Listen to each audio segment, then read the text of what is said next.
माँ, मैं आज दुकान का हिसाब करके आया तो मैंने घर आके हिसाब लगाया। रुपये तो 5,000 बैठे और उसने 5,000 के 5500 ले लिए। 5,000 के 5500 ले लिए? तो बेटा ने तो 500 रुपए ज्यादा ले लिए। तू घर ही हिसाब लगा के जाता फिर। ठीक कह रहा बेटा, तू है ही घड़ी माड़ी नियत का। आजा, तू कहाँ ही बहुत देर में दिखाई दी है? अरे कहीं नहीं, वो घेर में गोबर पाथने गई थी। अरे बेटा चीनी के भाव आई। अरे माँ, क्या भाव पूछे है तू? मुझे तो मेरे 500 रुपये दुख रहे। अरे वे 500 रुपए तक गए। मैं चीनी बूझ रही हूँ क्या भाव आई। 45 रुपये किलो आई माँ। अच्छा, क्या 45 रुपए किलो? ये तो बड़ी महंगी पड़ रही है माँ जी। तुम ऐसा करो करो, चीनी का कट्टा मंगा लिया करो, वो 2,000 रुपए का पड़ा है, 40 रुपए किलो पड़ जाएगी। अच्छा, तू अब हमें समझाओगी हिसाब किताब? देख माँ, यूँ समझाओगी अब हमें? अरे बहू तू क्यों ज्यादा बोल रही है? तू देवेगी के पैसे? तू देती हो तो बता। बोल तो ऐसे रही है जैसे इसकी जेब से जाते हो पैसे। अरे पैसे जेब से तो ना जाते, लेकिन घर से तो जावे ही हैं। अरे माँ, क्या लड़ाई सी कर रहे सारे बैठे हुए? कुछ ना बेटी, यूं हमें ज्ञान बांट रही है। जिसे दो और दो उनकी ना पता, वो हमें हिसाब समझा रही है। अजी इसकी क्या पूछो। इसका तो कलेक्टर बना मैं 1 मिनट में निकाल दूंगा, जो इसकी गुद्दी पर 2 लग जा भी। तुझे यूं भी पता है 2 और 2 कितने होवे, जो तू मेरे पढ़े लिखे बेटे को हिसाब बता लग रही है? अब देख कैसे वो बड़ा सा मुंह बनाए खड़ी है। अब बता हिसाब। अरे तुम क्यों सुना रहे हो भाभी को सुबह सुबह? अरे हम क्या सुनाते इसे? यूं ही उल्टा हमें ज्ञान दे लग रही है। काम ही सुनने के कर रही है यूं। इसको यूं तो है ना, रसोई तक है तो रसोई तक ही रहवे, पर ना इसे तो हर चीज में नाक घुसेड़नी है। और जब हमारा बड़ा भाई पढ़ा लिखा हैगा सब कुछ संभालने को, तो फिर यूं क्यों बड़ी बने? तू चुप रहा कर। क्यों ना बोल रहे? तू हमें एक बात बता, हम 1 रुपए की चीज लावे या लाख की लावे, इसमें तू क्या लेवे? क्यों? यू घर भाभी का ना, भाभी ब्याह के ना इस घर में। मैं यूं कह रहा हूँ, तू ज्यादा ना बोल रहे, या पहले तू ही छितेगा? जब भाई कमा रहा तो यूं कौन होवे बताने वाली? क्या लाना क्या ना, यूं ही हिसाब लेने वाली होगी। सोनम, तू मेरी एक बात सुन। तू मुझसे छोटी है, मैं माँ जी की 1000 बात सुन लूंगी और तेरे भैया की भी, पर तेरी एक भी बात नहीं सुनूंगी। तू चुप रहा कर। मैं यूं कह रहा हूँ मान जा, नहीं तो एक रहते में मुंह फिर जाओगा। यूं मेरी बहन है और बोल लगी। ये तुम्हारी बहन हुई तो क्या हुआ? ये क्या मेरे सर पे चढ़ के नाचेगी? ओए मैं यूं कह रहा हूँ, तू चुप कर जा।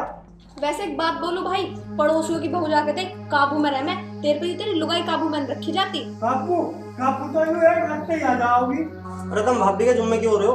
भाभी तो बेचारी काबू में ही है। तो मुझे यूं बता, तू इसकी इतनी होड़ क्यों लेवे है? अरे बेटा मैं बताऊंगी क्या बीमारी है। इसने इसको पूरी घुट्टी प्यार रखी है कि तेरे घर में मैं अपनी छोटी बहन लाऊंगी। अरे हम तो इससे दुखी अनपढ़ से उस और ला के बांट देगी। हम ना करें इसकी बहन से बिया। यूं तो बापू ने देखी, तेरे लिए तो हम खुद देखेंगे। कोई पढ़ी लिखी सी ऐसी गवार न ढूंढे। अरे तुम्हें भाभी में क्या कमी नजर आ रही है? सारा तो काम करे घर का। अरे तू तो पक्का भाभी का गुलाम हो रहा। चला जा यहाँ से, नहीं तो तेरे पे भी डंडा फेर दूंगा। कभी बड़ा उतरे इसका हिमायती। इसे तेरी भाभी को इतनी अकल है, इसे बस घेर में से खाली तसला ला के टेक दिया यहाँ। इसे इतनी अकल ना किसमें ऊपर ले चलू भर के। ऊपर इसकी माँ लावेगी यहाँ। तेरा बाप तो मर गया, इस मुनीम को हमारी छाती पे धर गया यहाँ। मैं तो शर्म के मारे अपनी सहेलियों को भी घर में न लाती। वो है कॉफी पीने वाली और यूं न दे देवे गर्म पानी। और इसे तो यूं भी न पता कॉफी होवे क्या। तो मतलब हम कौन सा तेरी सहेलियों के भूखे बैठे हैं? यूं भी भाभी का पूरा चमचा हो रहा, बिल्कुल इसकी तरह ही बनेगा। पढ़ने लिखने में तो इसका बिल्कुल भी ध्यान ना, बस पूरे दिन अपनी भाभी के पीछे घूमे जावे। लाओ भाभी तुम्हारा पानी भर दूं, लाओ भाभी तुम्हारे लिए खाना ले आऊं, भाभी भाभी भाभी, बस पूरा दिन भाभी भाभी करे जा। सोनम, मैं अनपढ़ बेशक हूँ और मुझे दुनियादारी की सब समझ है। और तुझे भी अगले घर जाना, क्या पता तुझे तेरा परिवार ज्यादा पढ़ा लिखा मिल जाए, तुझे वहाँ अनपढ़ी कहा जाएगा। और तुम सबको मुझसे इतनी दिक्कत है ना, तो तुम्हें पहले देखना चाहिए था, जब तुम सबने अपने भैया से मेरा ब्याह करवाया। परसों मैंने इस व्यवहार को यूं कही कि मेरे लिए फ्रेंच फ्राइज बना दे, आलू के पकौड़ी तार लाई। और तो सब छोड़ो भाई, एक दिन मैं पिज्जा लेके आई तो यूं कह रही कि रोटी सी पे सब्जी सी कैसे धरी है।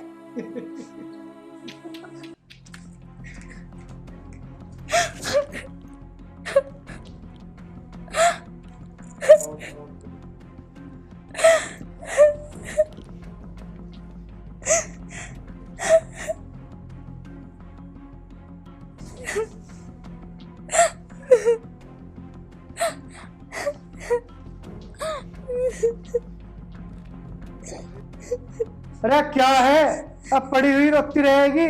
जा जाके एक गिलास पानी लिया मेरे लियो।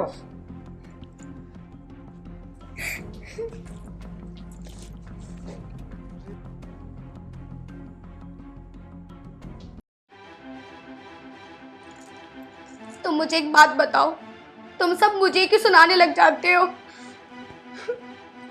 अरे तू है ही सुनने के लायक। क्यों? ऐसा क्या कर दिया मैंने? घर का काम नहीं करती, तुम सबकी इज्जत नहीं करती, घर के आए गए मेहमानों की इज्जत नहीं करती, और करूँ तो क्या करूँ मैं? अरे अनपढ़ है तू, अनपढ़। अच्छा, मैं अनपढ़ हूँ?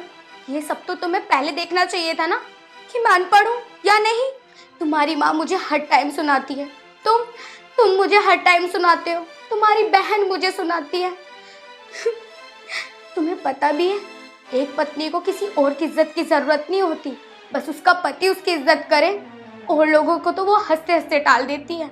ऐसा आ जा, ऐसा चली जा, मुझे सारी बातों का पता, पढ़ा लिखा हूँ मैं, तेरी तरह अनपढ़ ना हूँ यहाँ। माना कि मैं अनपढ़ हूँ, पर पागल थोड़ी ना हूँ जो सब लोग मेरी ऐसी बेइज्जती करते रहेंगे और मैं सुनती रहूंगी। तुम्हारी बहन मुझे हर टाइम ताना देती है कि मैं अनपढ़ हूँ। उसे पढ़ाई के साथ साथ ना थोड़ी तमीज भी सिखाओ, क्योंकि उसे भी अगले घर जाना है। मैं उसके बारे में एक शब्द भी नहीं सुन सकता, बहन है वो मेरी, समझ गई तू? और आगे से उसके बारे में कुछ मत बोल दिए। अच्छा, हम तो किसी की बहन ही नहीं है ना, हमारी तो कोई इज्जत ही नहीं है, हम तो पागल हैं, बस वही तुम्हारी बहन है। अरे पढ़ाई के साथ साथ संस्कारों की भी जरूरत होती है। अरे जब अपना ही पति मेरी इज्जत नहीं करता तो मुझे किसी और से क्या गिला? अरे मैं पढ़ी लिखी नहीं हूँ तो क्या हुआ, इंसान तो मैं भी हूँ, लोगों की बातों का दर्द मुझे भी होता है। तू कलंक है कलंक, अनपढ़ कहीं की। जब चली जा भी इससे, काम कर ले अपना जाके।